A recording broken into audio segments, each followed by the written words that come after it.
and welcome back to more Space Engineers Programming with Pilot Error 42. Good news, everyone. I have my computer fixed. Put in a new solid-state drive, and everything seems to be working swimmingly. So, programming world saved. Cool. So, let's get started. Here, you may remember this platform from my episode 3.5 video, where I talked about doing a little bit more item manipulation. So here in this episode, we are going to do a sort of, I don't know what you want to call it, maybe like a locker that always has a given loadout in it, has some sort of equipment in it. So we're going to take a look inside this one. This is going to be our source. We're going to be moving little bits of these. Let me just stack some of this. Okay. Some parts of these into our destination, and we're going to set up a timer block that's going to be running our program, so that no matter what, whenever you go into this cargo container over here, it will always contain the same number of items. So that way you can imagine a sort of loadout system where you have your loadout in it. This will get us into determining how many of a given item type is in a container, moving items from one container to another, and maybe one or two other things. I'm not sure. We're going to be using a bunch of loops and stuff, static variables, just a few other programming concepts I'm not sure that we've covered before. So, can I actually do this? Oh, that's a bummer. Can't actually use it like this.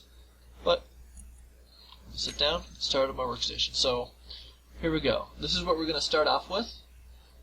This right here is just all of our constants. So we're going to set this up so that we have 50 steel plates, 10 construction components, 5 large steel tubes, 10 small steel tubes, 1 gun, and 10 clips for the gun. That'll be what is always in our destination container. So first things first, get a little spacing going. We need to find our source and our destinations.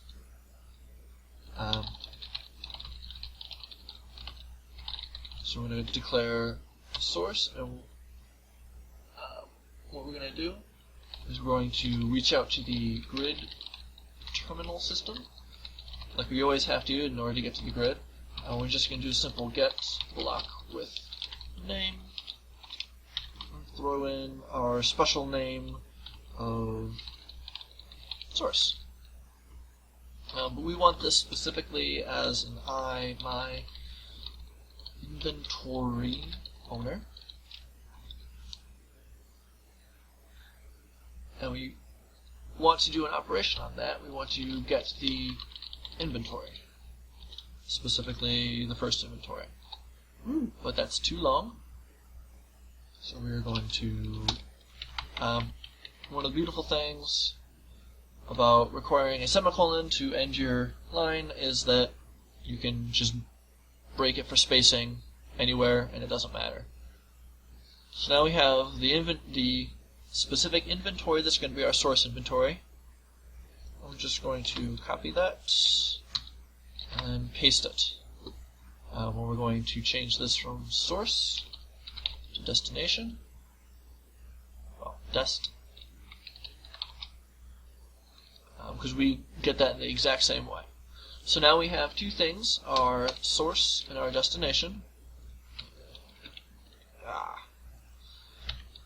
Yeah, you may notice that if there's nothing on a line, if you press down or up... Oh, did they fix that?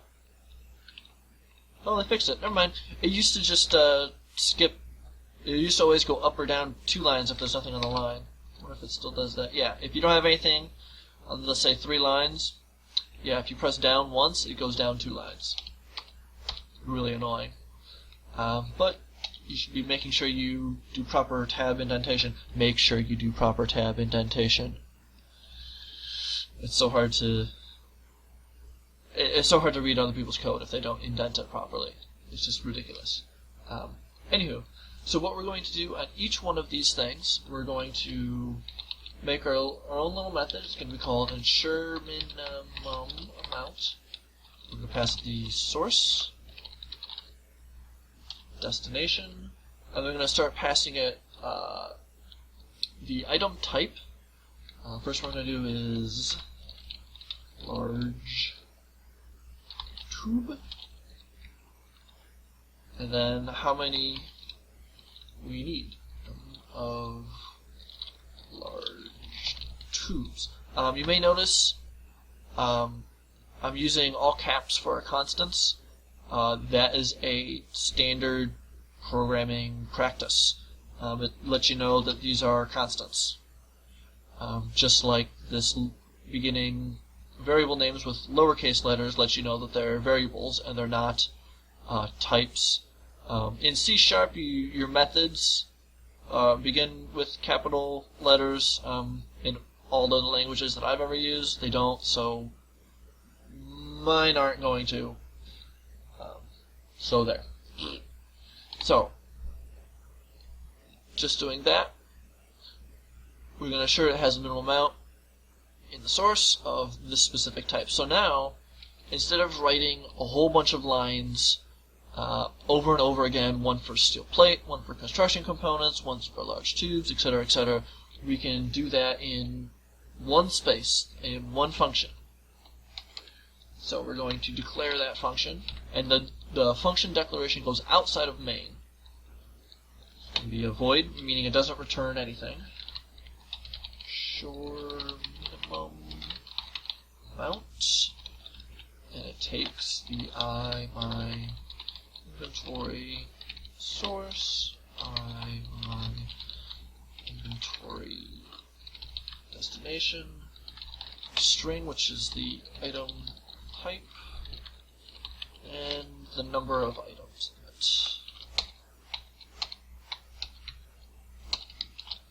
Okay. So I'm going to put a bunch of new lines so that we're not at the bottom. Okay. So in here, we need to check to see if I guess not it. Destination has enough of the given item. If not, we need to grab the item from source and put it in destination. Okay, so that's going to be our little plan of attack. So how do we check to see if we have enough in there? Well, we're actually going to do this in a loop because items may or may not be stacked. So if you have a stack of, let's see, 3 large steel tubes and then a stack of 400 large steel tubes, and you try to transfer over 10, if you accidentally grab the 3 and then assume that it had enough, then you'll be a little short if you mean to transfer over 10. If you grab the 400, though, you'll be fine. So instead of doing this once, we're just going to do it over again. This does, however, have the assumption that there is enough, or sorry, there are enough in the source container to satisfy the requirements that we're saying we need to have in the destination. That makes it a little bit easier on the coding, but if there aren't enough, it's going to be an endless loop. It'll probably kick out at some point saying, "Hey, it's in an infinite loop," because it has protections against just freezing up your computer because it keeps looping. So I'm going to do while And we're also going to make another function. It's going to be a Boolean function. Well, it does not have enough of item. I'm going to pass it to the destination. Item type, number of that item. We'll implement that in a minute. We want to transfer the item. So we're going to have to do, oh, actually, you know what? No, it's very simple to quit if there aren't enough in the source container. My mistake. I've been working on the script for a little bit. I forgot what it was like. So we're going to have an int question mark index, and that's going to be another functional result. The index of item. We'll give it the source inventory, not the destination. It's the first time we're actually using it, and the item type. And then if index is null, return. Otherwise,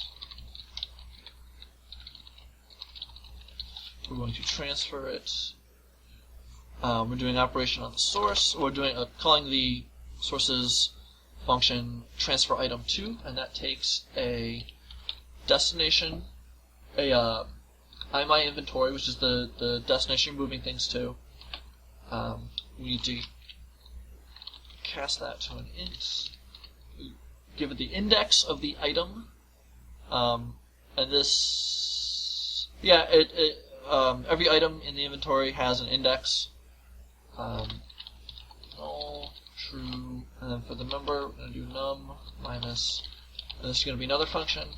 Item in container destination and item type. Yeah. Okay. So the first thing you may have noticed is, why is there a question mark after int? Hey, thank you. That's simple. Int is okay, maybe it's not quite simple. Int is a basic type. It's not a true object like my inventory. And as such, it doesn't have a way of representing a null value. In most languages, if you try to give null to an int, it sets that int's equal to 0. Which means if the int is 0, you can't tell the difference between that 0 and actually nothing, as in, like, not a value. By putting that question mark there, we're saying it's nullable. So, this index of item, if that item isn't found in that source container, it's going to return null rather than 0. If it were impossible to do this, we would just make it probably -1 and catch that as a special flag, because an index is always going to be a non-negative number. So here, if there's not enough, if it's null, we're just going to return. For some reason my game's going a little slow, but that's okay. Otherwise, we know that we can continue. So we transfer the item over.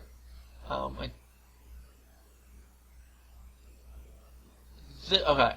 So it's the my inventory is where you're transferring it to. This is the index of the item that you're transferring.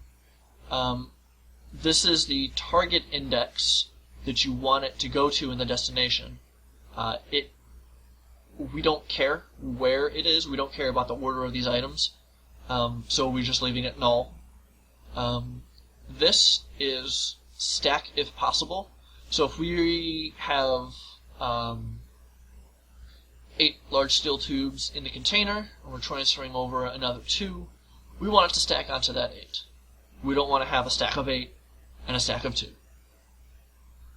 So we pass in true there. Here is the number of the item we can pass, and if you specify a value larger then the stack size in that index, it will just transfer everything. It's very nice. It doesn't crash. It doesn't throw an exception. It just says, oh, well, we don't have that many, so we'll do what we can. And this is simple mathematics of our target number minus how many are actually in there gives us how many we need to put in there. Okay? So actually this line should be right there. Okay, so that's all for that function. Now, you notice we declared a, end the loop. Sorry about that. Forgot to end the loop. Otherwise it wouldn't have compiled. So we declared a few other functions. Okay, the first one that we use, and so actually the first one we use is has enough of item. So that's a Boolean, true or false.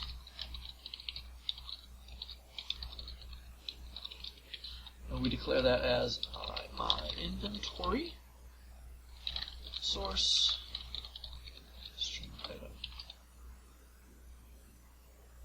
Oops. Oh. Sorry about that. I was looking at the wrong section in my notes.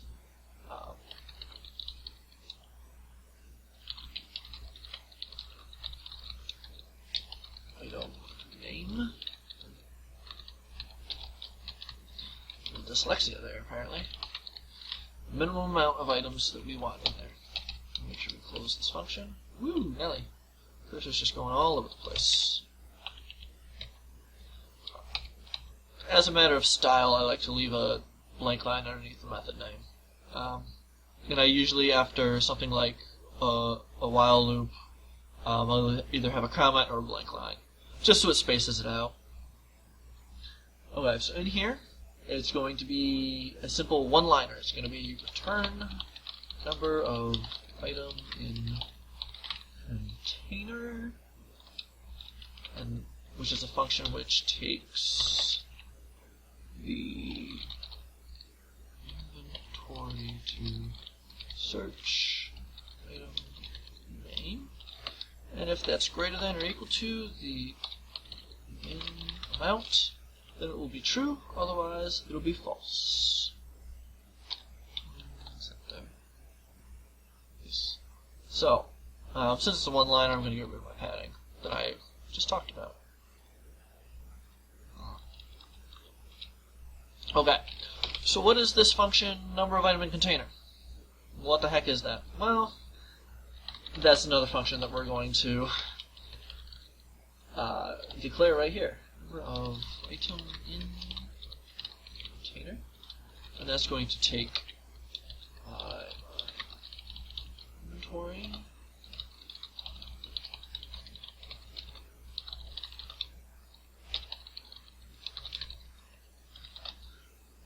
that's what keeps happening.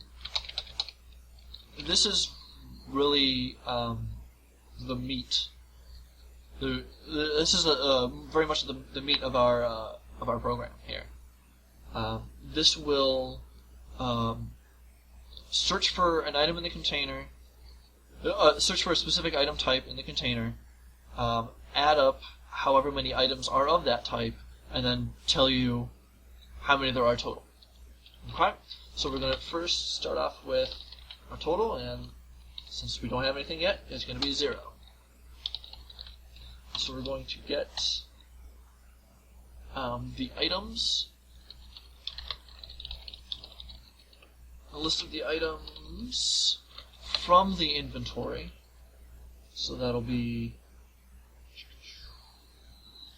inventory to search, and to get items. So now we have a list of everything in the inventory. Throw in a few more lines, so we can go higher up. So we're going to loop through that. If you haven't noticed, I like to make my counter C. And that's because I get to write C++.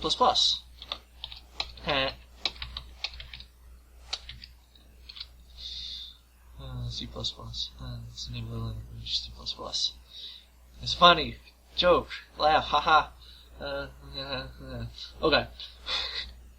So, for each of the items... See? Ooh. It always throws me off when it saves because it flashes the screen real fast. We're going to get to the content.subtype ID to string. And that will be a value like steel, like up here, steel plate instruction, large tube, small tube, NATO underscore 5P56X45mm, and I'm 99% sure, I haven't actually verified this, but I'm 99% sure that these names do not change even when you change your language setting. So this should be good for any of you all out there who don't use English as your interface language. Okay, so now we have the name of it, so we need to check to see if it equals the item name that we're looking for. And if it does, let's make sure that we end that. What's it called? Curly brace. If it does, then we want to add to the total the number of items at C amount. Now that amount is not actually an integer. It's another type as a my fixed point, which is in the VRange library. It's a special type that allows them to keep track of the significant figures in an item, and a bunch of other things. But all that means for us is that we we can explicitly cast it to an int. You can also do that to a double, to a decimal, a few other types. If you have an integer and it's expecting the my fixed point, you don't have to cast it because it has an implicit cast to integer in the definition. Yeah, it took a little bit of navigating the documents to figure out what the heck this thing is. And you can't, there is a, I believe, amount dot raw value or something like that, maybe get raw amount or something like that.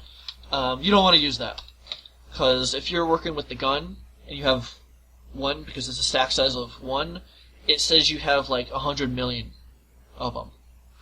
Like the raw value is like 100 million, and not 1 like you'd expect it. So, yeah, it just doesn't work right if you don't use the amount and cast it to the data type you're wanting.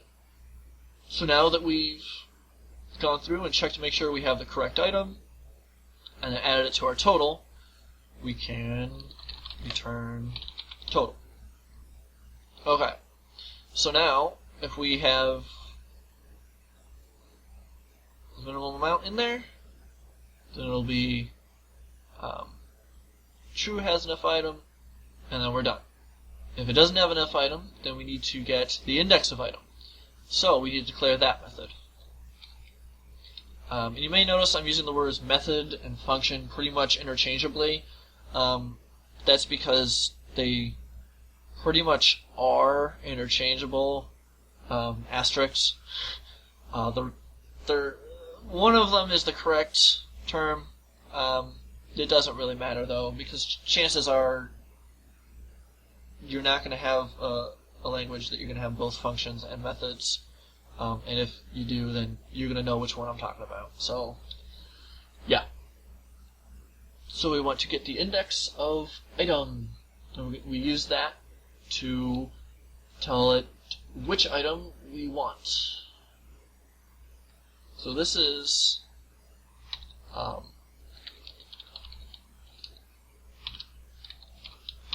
we want to be able to return a nullable integer, and we do that by saying nullable int. That's an item, and that takes the my Tory source, which doesn't necessarily, just because I'm calling it source doesn't mean it's always the source. We could use it as the destination box, and I believe that is the one that we, no, okay. We always use the source, but these names don't actually have to match up with those names. We're declaring it in our own scope of this function index of item. And the item should call this item type, but I don't feel like typing that much.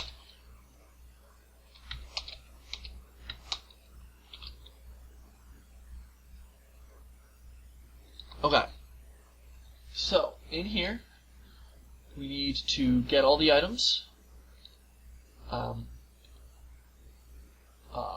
Once we have the items, check to see if it's the correct type. If it is, return the index that it's at. So we first need our list of my inventory item.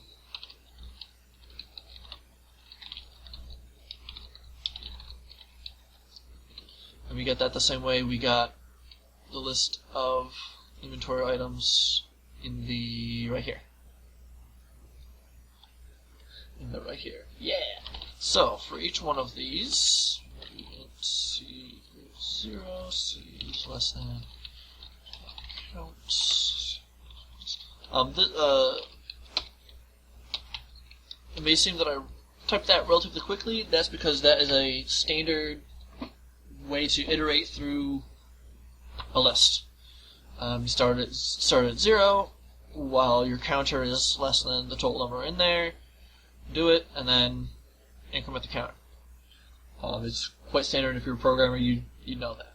So, for each item, items at C, we want to check the content subtype ID to string. So we're going to get that same ID we did before.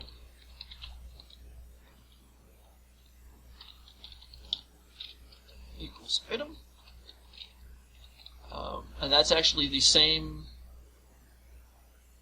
should be the same line. Yeah, it's pretty much the same line except that the variable's item instead of item name. But instead of incrementing or anything, we're just going to get the heck out of that loop and return our counter. So that will be the correct index for the item that we're looking for. However, if we don't find it, and we go all the way through all the items in the inventory, we want to return null, so that way back over here, index equals null, forget about it. Okay, so there we go. We've done it. Again, this is our main method, so we will, if we run this script, if there are less than 10 large steel tubes, it will transfer over 10. Now we need to do this for all of these, and all of those. And instead of boring you with the typing of all of that out, and my inability to type very quickly and accurately, I'm going to paste it. Boom! So, you notice it's the same, we're doing the exact same things, just with different constants in it.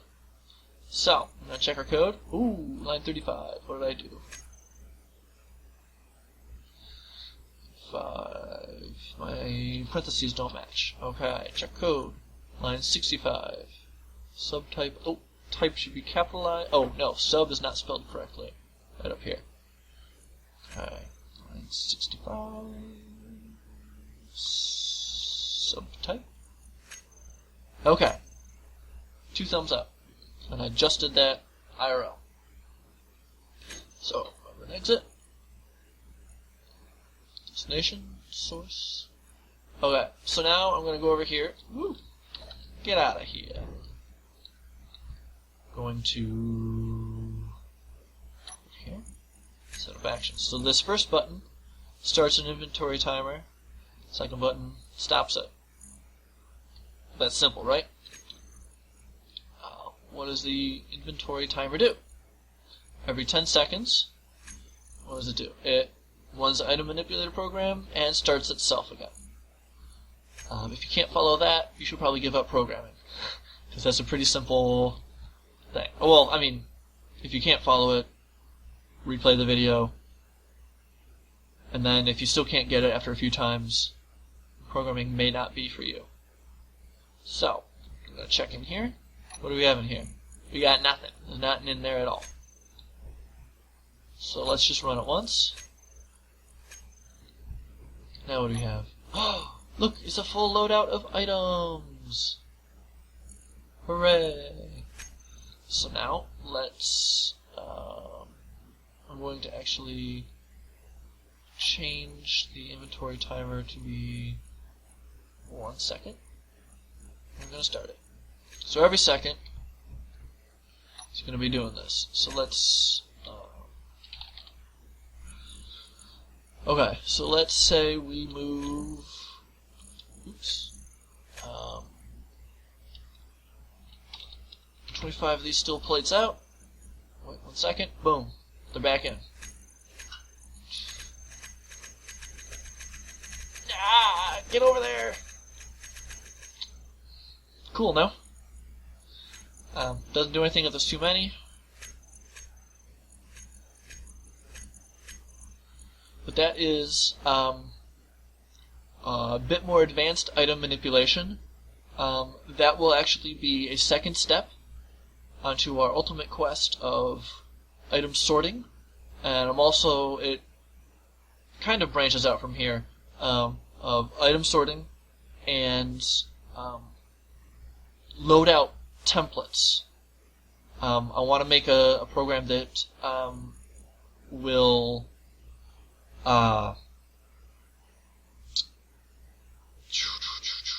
words that you have a template and multiple destinations to basically to continue this loadout locker sort of field. You have one that's the master, and many that are the things you're copying into. So that if I have 5 large steel tubes in the master, in all of the other ones, it's going to put 5 in there, etc., etc.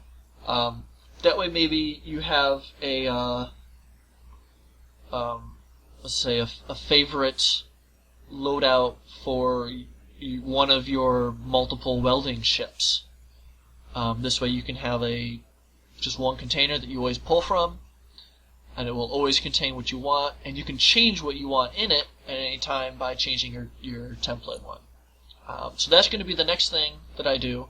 I believe I'm also going to do an updated debugging video, and that's going to be relatively quick because the debugging functions should be very minimalistic so they don't actually get in the way of your code. But all this stuff is going to be on the workshop. I'm going to put this station up there. I'm going to put this script up there. It's actually going to have some debugging in there, so that'll be a little preview of my updated debugging system. But until then, I am Pilot Error 42. If you have any comments, questions, let me know. If you have any ideas for any other programs, let me know. I'm always looking for more cool stuff to do, more cool things to do. Because one of my big flaws is I don't have any ideas sometimes. I have all this ability to carry out ideas, but sometimes I lack the ideas. So until next time, see you later. I am Pilot Error 42. It's been wonderful having you.